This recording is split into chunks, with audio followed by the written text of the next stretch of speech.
Welcome to Science and Wisdom Live, where scientists and meditators meet.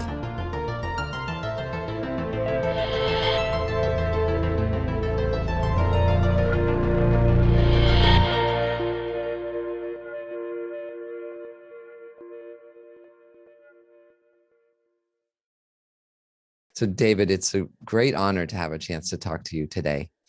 And I'd like, if you can, just to start by telling us about your work as a writer and academic, and especially how that relates to your experience as a Zen Buddhist teacher and practitioner. Hmm. Happy to do that. But first, thank you, Scott, for this invitation and opportunity. Um, yeah, I've been very lucky, I think, in that I've been able to combine a very serious commitment to Zen practice with an academic career, not as a Buddhologist, but kind of like a philosopher, comparative philosopher, focusing a lot on Buddhism. And frankly, I have found that very helpful because each, of course, has cast light on the other. So, I mean, obviously, something like Zen practice has helped me get a deeper sense of what Buddhist teachings are pointing at. Um, but it also works the other way around. Having this sort of academic perspective illuminates aspects of the Zen and Buddhist traditions as well. So I'm grateful for that. But I am actually now retired from academia, and if I'm quite honest, I don't miss it very much. Well, I won't pursue more questions about academia. Robert Thurman speaks very eloquently about the challenges of being a Buddhist practitioner and academic at the same time. So um, let's get into your work with the Eco-Dharma Retreat Center. You're one of the founding members of this Rocky Mountain Eco-Dharma Retreat Center in Colorado, where people engage in spiritual practice in, I guess, what you call an uncontaminated natural environment. Can you talk a little bit why it's important to bring together your inner practice and connection with nature, how that helps out to bring a positive change in the world? sure. Although whether we can call that land uncontaminated or not is a good question. I mean, is there anywhere that's uncontaminated these days? But it's true that it hasn't been, clear cut and dug up and exploited like many other places. So we do have, a considerable stretch of very beautiful land there with forests and a little river and meadows full of wildflowers in the summer. So it is a really wonderful place to practice. Uh, but it's interesting to look at the pattern, remembering that Shakyamuni Buddha, when he left home on his spiritual quest before he became the Buddha, he went out into the natural world, right? He went into the forest and, you know, practiced there in a number of ways, had his enlightenment under a tree there. And not only the Buddha, but there's so many other figures. Milarepa within Buddhism, but also you think of Jesus, 40 days and 40 nights in the wilderness, Muhammad's cave. There is something really special about going off into the natural world, especially by oneself, I think, that it can enable us to kind of open up and sort of let go of our usual utilitarian way of relating to everything and sort of be able to learn what the trees, what the meadows, what the river has to offer. And I think that's really important. And it's also important that religious leaders haven't just stayed there. Something happens, and then they bring back this special message. And that's very much our sense at the Eco Dharma Center as well. That you know, people go there, we do practice together. Something's something very powerful often happens, but it's not as though the idea is simply to continue there, but that one can therefore re-engage with the world. And looking at it in another way too, if we're thinking particularly of eco-dharma or engagement with the ecological situation, um, I think it's really difficult to devote oneself to, or let me say it this way, it's difficult to love something if you don't have a relationship with it, right? Mm-hmm, So mm-hmm. I think it's so important if we're concerned about what's happening to the earth to reconnect with it, which Yeah. we do up there. I mean, we are part of nature, right? Like, maybe that's the So, obvious thing to say, but do you think we forget that so sometimes? well, and it's easy to forget when we're in cities. And the whole point of, coming to somewhere like the Eco Dharma Center, it makes it so much easier to remember that. Yeah. Yeah. I've spent a lot of time in nature too on retreats, and one of my teachers said, one of the reasons it's so good to be in nature is because there's no objects of attachment there. So I mean, we can become attached, right? Yeah. But yeah, unless we're a forester, who wants the tree for lumber or something, it does kind of disorient us Yeah. away from our usual ends means kind of Yeah. behavior, for sure. Yeah. One of the main themes in your work is the encounter between Buddhism and Western society. And I want to ask you a few questions about that in both directions. Like Sure. what do you think are the main lessons that the Western world has to learn from Buddhism, and perhaps other related contemplative traditions too? So, well, you asked for the main lesson because Yeah. I mean, I think there are several, but if I had to pick out one, I think what I would focus on is the emphasis on personal or individual transformation. I mean, if you think of the history of the Western tradition, I mean, I think there's a lot to appreciate in terms of institutional transformation. If you think about something like anti-slavery movements and civil rights movements and unions and more democratic forms of government, etc.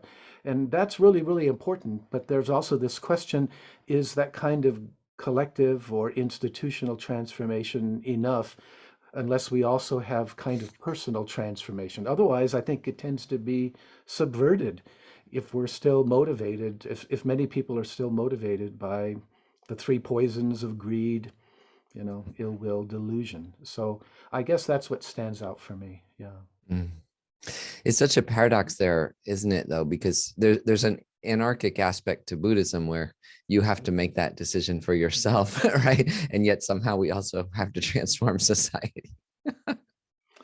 Well, I think that that's it. That's maybe the single most important thing that Buddhism has to offer, which is the ecosattva path, frankly. Mm, Or sorry, not just regards ecology, but let's mm, call it the bodhisattva path or the mm, new bodhisattva path. That mm, that what's so wonderful about that path is one has a double or dual practice. mm.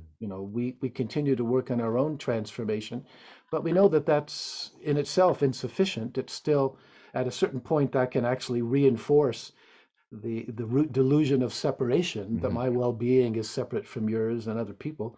So, we also are engaged out in the world, and what I think one of the really important things about that, I think, is the way those two reinforce each other. That uh, it's not simply that they go well together, but that if you are working and transforming yourself by being engaged in the world, it's helping to overcome our kind of deeply rooted self-preoccupied habits. So I think that that's really important. In fact, given the kind of very critical situation we face right now, may be the most important thing of all that Buddhism has to offer. Yeah, could we talk a little more about that? Because as you said, there is an emphasis on individual forms of suffering in certain strains of Buddhism, but a lot of the pains, we're more aware than ever of the global challenges and collective forms of suffering. Hmm. So what can you dive deeper into how you practice a spirituality that promotes both an individual well-being and the health of our society and our environment? Well, it's interesting you ask that Yeah, question because at the root of it, or you could say the presumption of that is the kind of duality or yeah, separation between the two, right? yeah, Right. exactly. I mean, I'm reminded of something Joanna Macy said. The world has a role to play in our awakening. Um, I think many of us still have a kind of romanticized idea about the path, even the Bodhisattva path, the idea that somehow you might go off to a cave and meditate really hard or something. And then when you're deeply enlightened, then you return to the world and become engaged, returning to the marketplace. And I think, frankly, that's a bit simplistic, if not if not naive. It's like the two go hand in hand because they reinforce each other, you know. Mhm. Um, I think that when we start Buddhist practice, perhaps inevitably there's a kind of self-preoccupation because what brings us to it? I mean, there's some suffering, some dissatisfaction in our own lives. Why else would we spend so much time, energy, and money, making sore legs and backs for ourselves? Um, but as we progress, as we get more insight into what's going on, then if things are going well, we eventually begin to realize that at the root of our dissatisfaction is the delusion of separation Yes. from other people and from the rest of the world. So a practice where we continue to think only about my own serenity, my own emptiness, my own awakening, at a certain point, that's reinforcing the fundamental problem. Mhm. I, I'm very I'm very inspired by something Nisargadatta said. He wasn't a Buddhist; he was a Neo-Vedantin in India. Mhm. But he said, "When I look inside and see that I am nothing, that's wisdom. When I look outside and see that I am everything, that's love. Mm. Between these two, my life flows." And I think he's nailed it there in the sense that uh, as we begin to get in touch with who we really are, that we're not separate from other people and other world, then there's a certain reevaluation of the meaning of our lives away Mhm. from, you know, what's in this for me to, what can I do to make this a better world for all of us? And Mm. so that's the sense in which I think they really go naturally together. It's not one or the other. And I think it's so important to see that because so often we still think engagement, social engagement is a distraction from serious practice. Whoa, well, wait a minute. I think it's an essential part of it at this point, and I think that's one of the changes that's beginning to happen today. I don't know if that makes any sense, but Oh, absolutely. I mean, you come from a Zen background, and I come from a Tibetan Buddhist background, which are both Mahayana traditions. So one of my one of my teachers once said, you're more likely to find a bodhisattva in a football stadium than in a meditation cave, because there's more beings to benefit. You want to go out and help. But nice. there's something that really struck me as I started studying Mahayana Buddhism once is that you have the three jewels you take refuge in: the Buddha, Dharma, and Mm, Sangha. mm. But at least I want to ask if it's similar in your tradition, but in ours, there's another jewel, which is all other beings that you take refuge in. And in fact, that's the one you genuinely can't attain enlightenment without other beings to benefit. there's no way for you to strengthen your own qualities of compassion and action, engage Buddhism without others to engage with. Is that part of your tradition and your path too? Well, it's interesting. It's not part of Mhm. the formal Zen Mhm. Yeah. that I received, but it is very much part of the new Eco Dharma tradition that we're starting, as it were, up at the Eco Dharma Center. Mm. So we begin our Eco Dharma retreats by taking refuge in in the four jewels, right? Nice. In the Buddha, Dharma, Sangha, but also in the wider Sangha. The sangha of the natural world, of all the beings there, and we see that as an essential part of it. I mean, I think Buddhism, maybe to a lesser degree, but still there's kind of been it's been a preoccupation with other human beings. We have to remember that bodhisattvas vow to save all sentient Mhm. beings, all living beings. And in this time of incredible ecological catastrophe, that clearly has to come to the foreground. Yeah. Almost everyone aware of these issues sometimes feels anxiety, depression, Mm. powerlessness in the face of these gigantic problems. Like, we're talking mostly about climate change. There's also social inequity, racial injustice. How do you deal with that? What would you say to people feeling those feelings? Like, how do they um, Mm. how do they engage with these problems without these strong feelings of hopelessness and so on? So I think the problem isn't feeling those feelings. The Mhm. problem is what we do with them. Yeah. I mean, I think because of the kind of powerlessness that many of us feel, the tendency is to repress them. It's like we just don't know how to cope or how to deal with them on an everyday level. Uh, and maybe the most important thing I think is to distinguish between grief, which is something we feel right here and now, and kind of this duality of hope and despair that we can get caught up in, which has a certain kind of future. I Mhm. mean, it's a head trip. It's a sort of future orientation. You know, Yeah. um, it's like grief. What was that famous saying? Once in downtown London, I saw a little memorial to the victims of 9/11, and it's just simply said, grief is the price we pay for love. Mm. Um, and I think if we're not feeling grief about what's going on now, I think we're not in touch with our feelings, or we're not really open to perceiving what's actually going on. But that sense of grief, I think that's very powerful, and it can be really very helpful. Mhm. Uh, Helpful in a number of ways. One of the main ones, I think it can cut through so much of the bullshit of our lives, if you'll Mhm. excuse my English here. Yeah. It's like it's so easy to get caught up in what I've sometimes called lack projects, or making money or becoming famous, or Mhm. having a career, and thinking about our lives in individual terms and the kind of success that we want to have. And I think if we really wake up to what's going on now, to the earth and to society, and we're really taking that in, then it can really help to sort of uh, inspire us to ask the really essential questions. What do I Mm. really want to do with my life in the face of, as Noam Chomsky said last year, this is the most dangerous moment ever in human history. Mhm. That has enormous implications on the individual level in terms of what we think about the meaning of our lives, but also institutionally.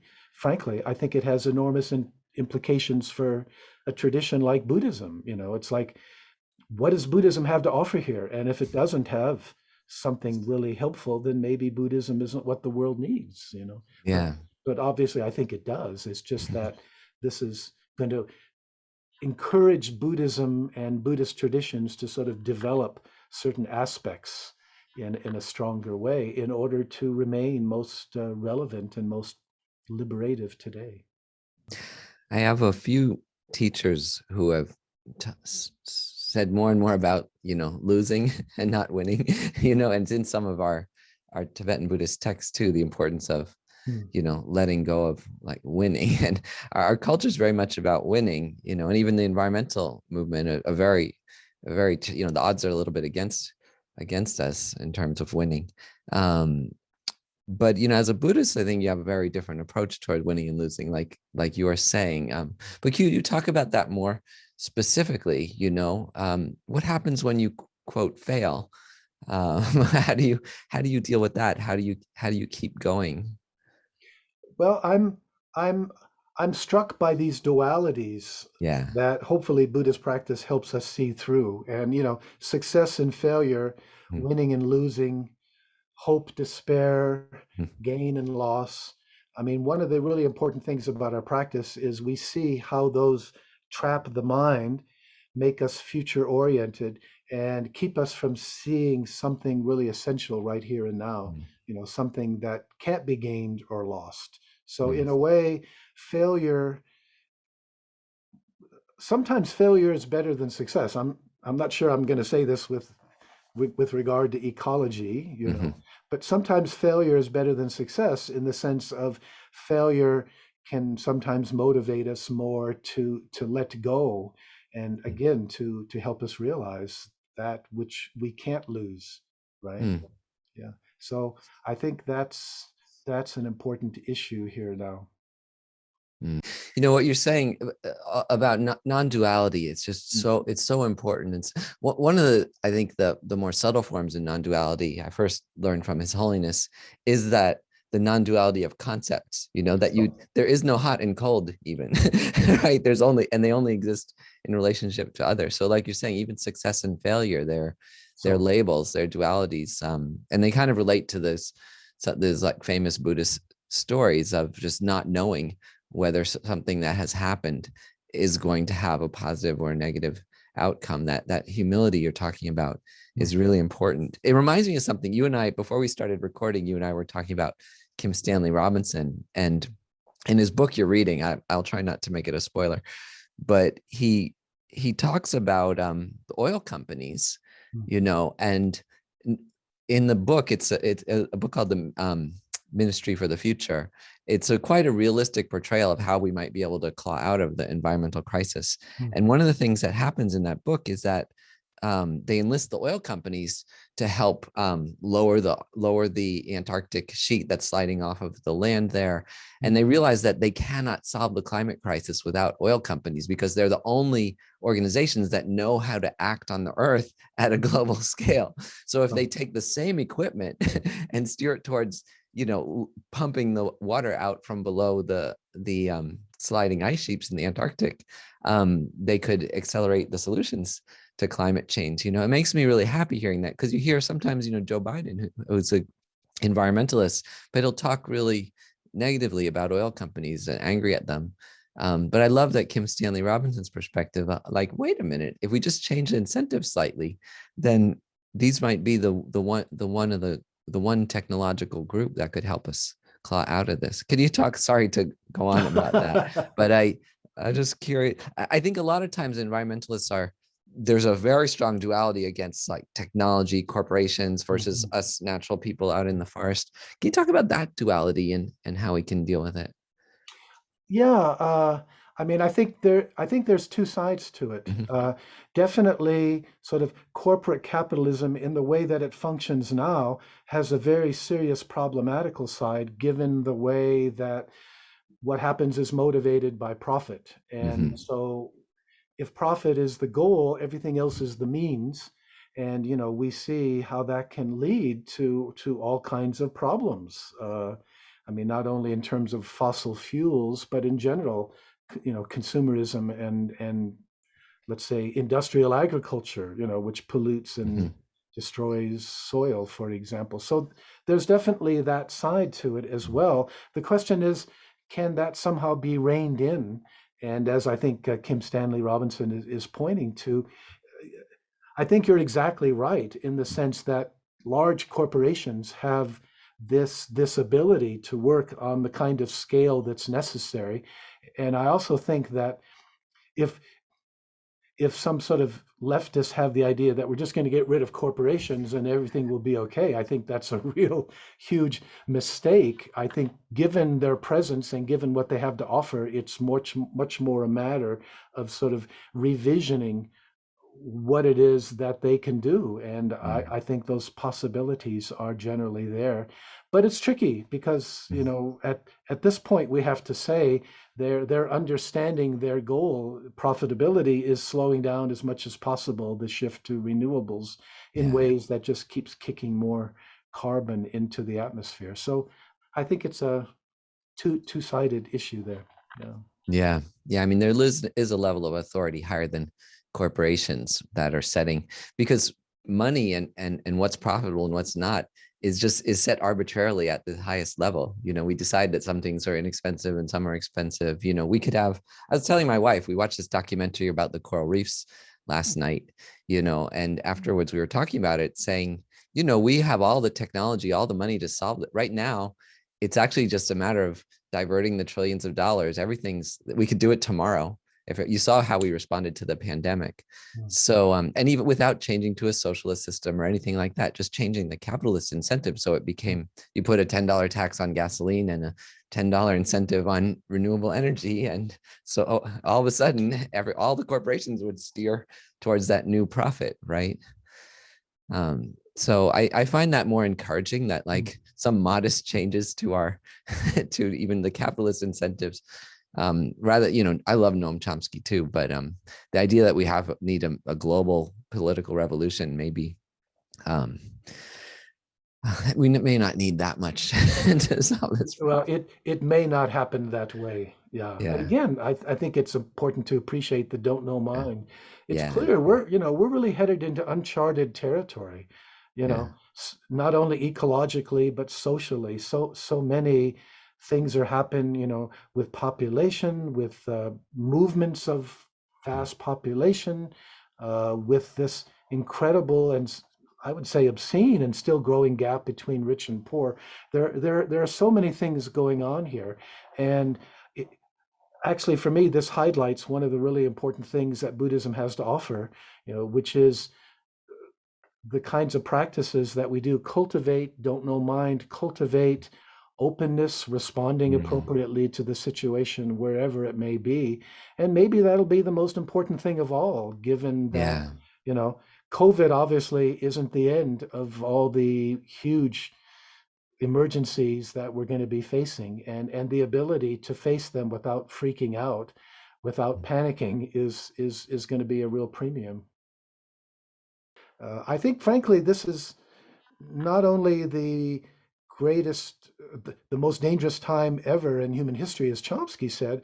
I think it is also the greatest challenge to the Buddhist traditions and also the greatest opportunity. So, in that regard, I think we can cultivate a kind of excited spirit about, wow, what are the new possibilities that are going to arise here? And I, for one, am very excited, to be alive at this time, to be a Buddhist Mm. practitioner at this time.